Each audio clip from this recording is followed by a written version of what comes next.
going on, guys? Back with another video on the Outlaw 525. So she's all torn down right now, and I actually just got the last part to put her back together. So I'm just going to show you guys what I've done. It's nothing really crazy. That's why I didn't show me taking it apart. It's pretty much, I did all the exact same things that I did when I did the throttle cable. I just took a couple extra lines off and I pulled the carb out. So let me show you what all I did here. Okay, so this is a Keihin FCR. FCR, if you didn't get that. So for starters, we'll just take this and set it over here. So I went to local parts store, got some of this black vacuum tubing, vent tubing, whatever you want to call it.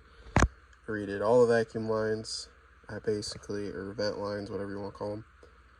Basically took the old ones off. The old ones were super crusty and busted up and just bad.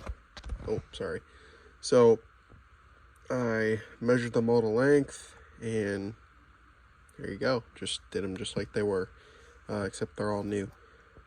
And then as well, the previous owner decided it'd be a good idea to do mods to the carb and then not bolt this back on to the bowl.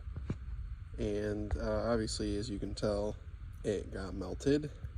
So that was pretty stupid. But yeah, so got that back in place. And then last but not least, this thing had that silly O-ring or zip tie mod. Well, I personally am not a big fan of that. So I got a Boyeson Quickshot 2 for it and took that O-ring mod off the accelerator pump, which, if you're not aware what that is and this sounds like Chinese, it basically holds this so it's always open, because there's a little lever that actuates when you twist the throttle, and that's what works the accelerator pump. You can see it moving there.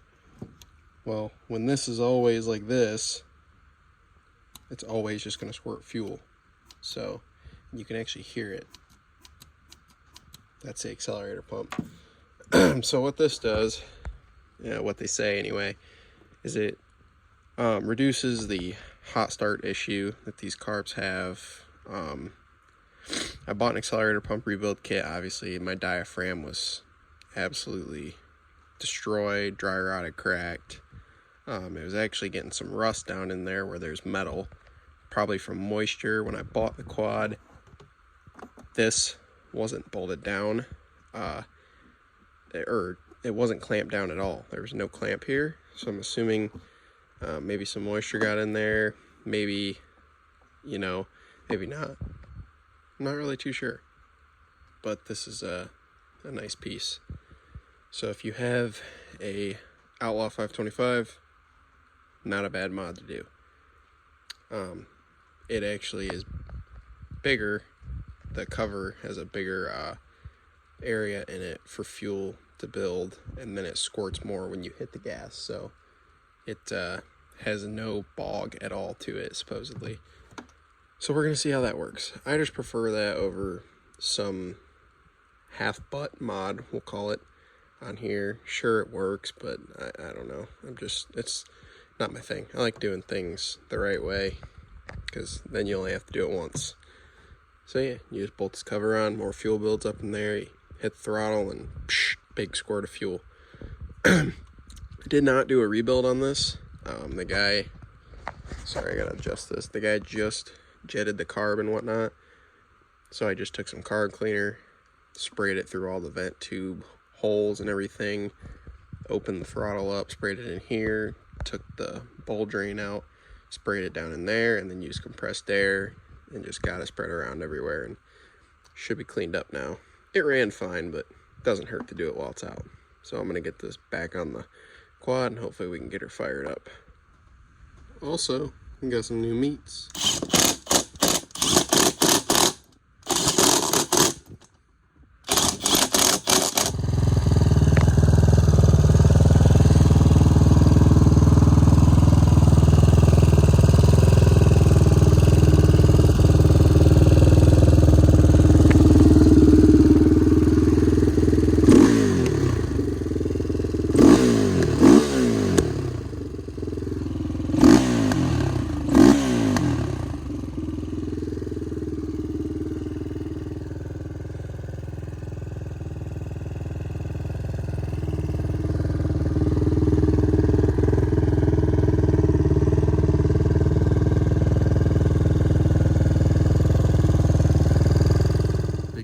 Guys, I could not be happier with how this thing came out.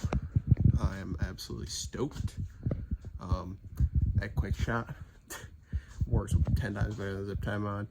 Yeah, it's expensive, but, and actually, you know what, they are on sale on Amazon right now.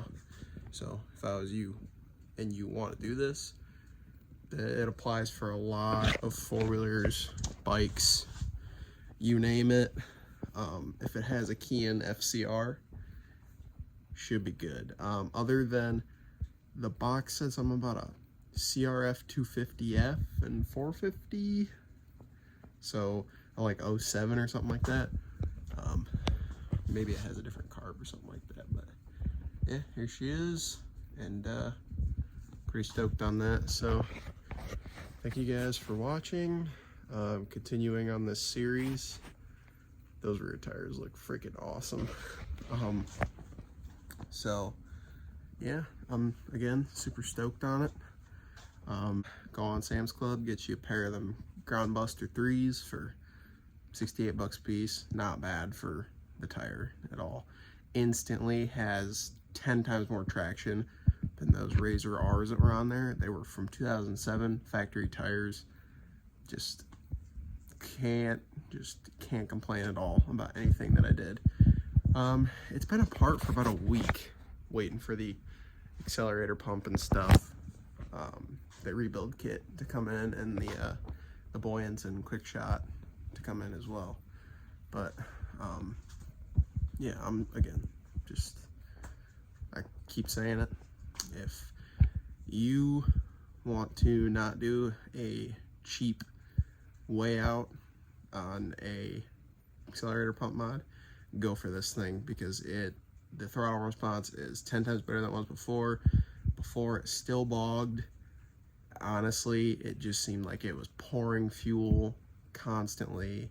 It felt like it was burning super duper rich. So yeah, maybe, you know, if you want to do it, go ahead, but I don't recommend it. And again, whole shot style tires, really no matter what you get, but for that price, can't beat it. I'm gonna be getting some XC Masters for the front. Sam's Club has those for 42 a piece, as to where most places are 60 to 70 plus. So you literally can't beat that. 80 bucks for a pair of tires like that.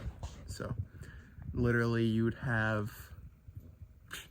220, 240 bucks probably total in tires, because I got about 140 something in these tires if you're a plus member at Sam's Club, which I'm not, but my girlfriend's dad was, so shout out to him for getting me those tires ordered and free shipping with a plus membership. So probably be getting those fronts pretty soon as well. But yeah, so again, thank you guys for watching another Crown Garage video. Thank you for all the support, and yeah, see you guys in the next one.